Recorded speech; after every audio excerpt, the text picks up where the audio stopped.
Udah 3 menit belum? Ya. Masih.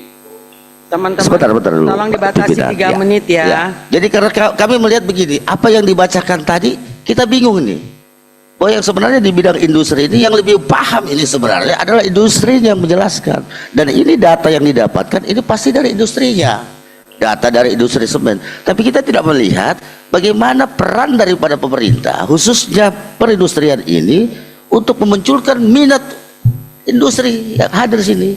Padahal ini sekarang ini kita impor yang masuk ini dari negara-negara lain itu cuma home industri di Cina, di Jepang. Kita di industri ini terlalu kita anggap wah, kasihan kita. Kenapa kita tidak buat satu kebijakan home industri itu dimunculkan? Baik, kita tetap dari sebelah kanan Pak Benianto dari fraksi Partai Golkar. Ini sengaja nggak ke kiri dulu karena tetap Gerindra, ya kan? Ini sini dulu yang Golkar. Mana yang Golkar? Ya, oke, baik. Ya, lanjut Pak. Yuk, terima kasih. Assalamualaikum warahmatullahi wabarakatuh. Selamat siang, salam sejahtera buat kita semua. Yang saya hormati pimpinan, wakil ketua beserta seluruh anggota Komisi 7. Yang kami hormati dari Dirjen Perindustrian beserta seluruh jajarannya. Jadi yang saya mau lihat, saya langsung aja. Dari Pak Dirjen ini sangat optimis bahwa pertumbuhan ekonomi di 8% ini akan bisa dicapai dari sektor perindustrian, berangkat dari 5,93. Tapi kalau kita lihat di depannya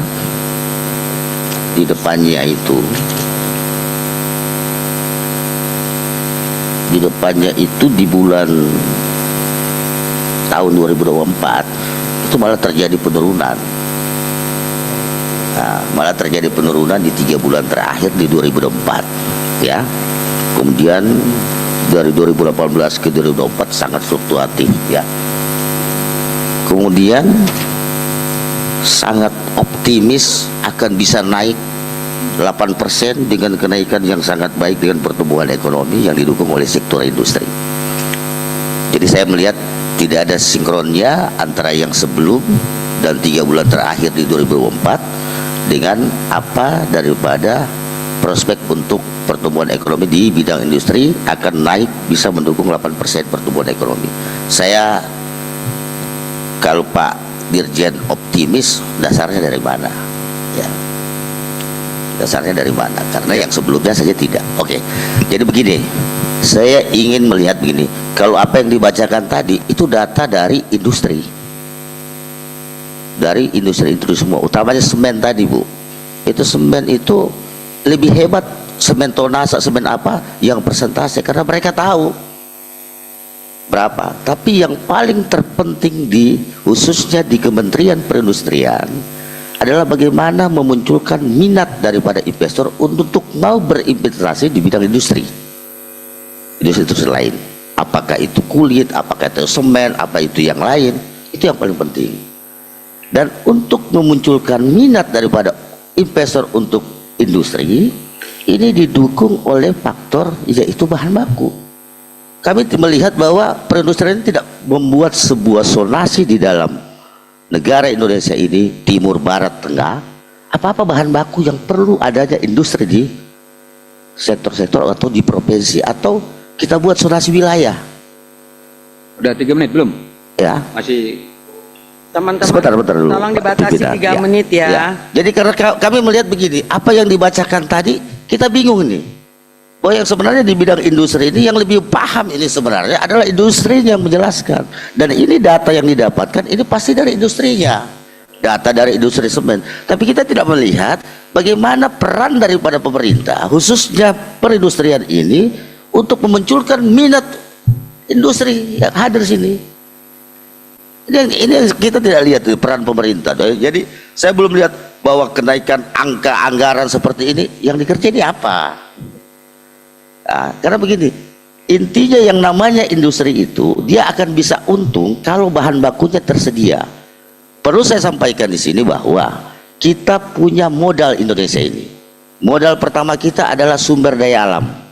Modal kedua kita adalah tenaga kerja. Kita kirim tenaga kerja aja di luar negeri, kita bisa untung. ya.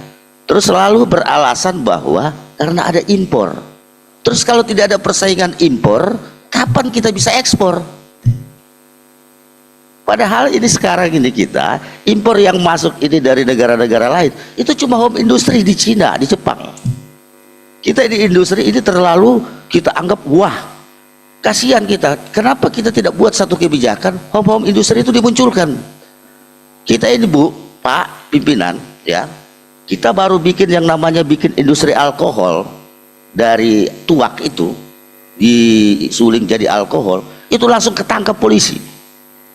Bikin aja paku apa namanya satu industri logam itu bikin baut, home industri buat itu langsung ditangkap polisi. Tapi kalau industri besar tidak.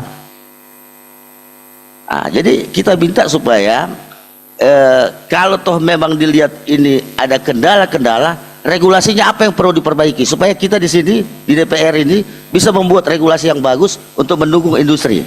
Mungkin itu saja. Terima kasih pimpinan. Pak Dirjen, ini sebetulnya yang 8% itu Pak Menteri setuju ya?